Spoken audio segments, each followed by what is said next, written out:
Hi, in this video we will look at the current performance of FL Studio running on an Apple M1 MacBook Pro. A while ago I did a video on the performance of FL Studio running on an Apple Silicon based MacBook Pro. ImageLine just released the FL Studio 20.8.2 with important updates to make FL Studio run more smoothly on the Apple M1 based Macs. Subscribe to my channel if you're new and want more creative tips on music production and sound design. And if you want to support this channel more closely, you can always go to my website morningdewmedia.com and just buy one of the sound packs or preset packs. Let's take the tour. Right, so here we have FL Studio 20.8.2 and we have loaded the same project that I used in the previous performance test video. If you want to check that video, you can click the card up here. The previous tests gave us around 35% CPU usage running on the Apple M1 MacBook Pro, and the MacBook Pro from 2016 with an Intel-based CPU gave us around 18% of CPU usage. Now let's see what the latest FL Studio 20.8.2 version will give us in CPU usage.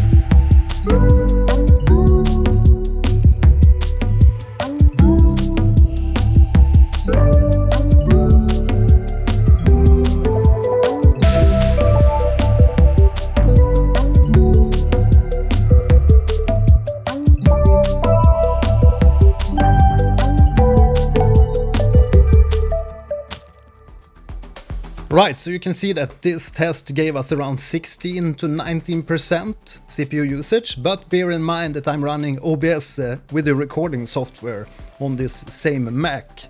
And we all know that video recording is one of the more demanding tasks. But I was running this project without OBS previous to recording this video, and it gave me around 11 to 14% CPU usage. So, in conclusion, ImageLine must have done some really magical tricks here to make FL Studio run more smoothly on the Apple M1 based Macs. So it's a much better performance, and it actually outperforms that Intel based 2016 MacBook Pro. And now let's play through some of the more elaborate projects which comes with the latest FL Studio version. And this project has a ton of tracks and different vocal tracks and also a lot of plugins added on the different channels. So let's play it here and see what it gives us in CPU usage.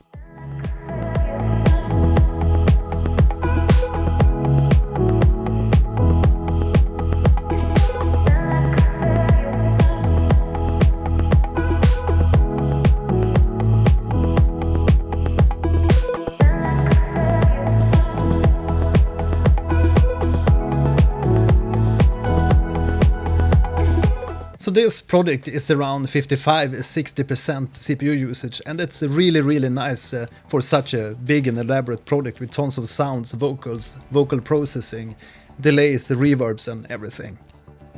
So all in all, I think it's a very nice performance boost here in this latest FL Studio update. What do you think?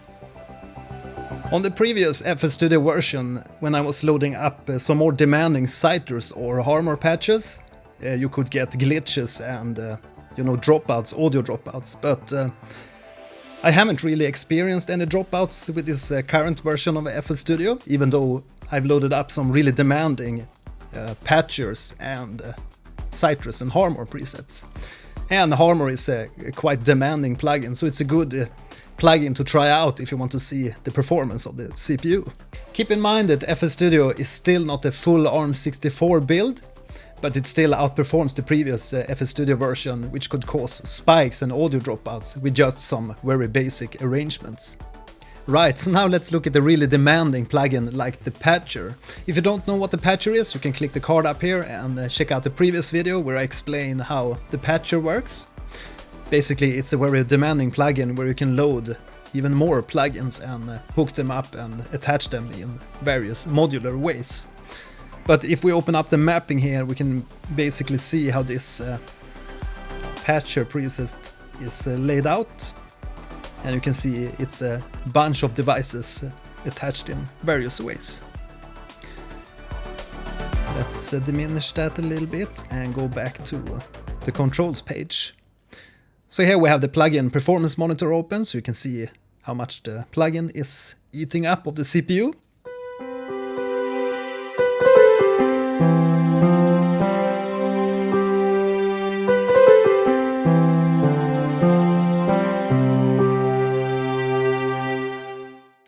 And it seems to play just fine without any hiccups or glitches.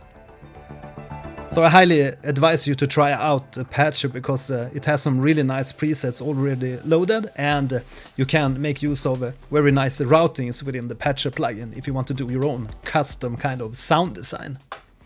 Okay, so in conclusion, we can now see that FL Studio 20.8.2 works very fine with the Apple M1 based MacBook Pros. If you have any questions on FL Studio or the Apple M1 MacBook Pro, please write me in the comment section below. Now you can continue and watch any of my other videos. Please subscribe, like, and write some nice feedback in the comments. See you in the next video. Bye!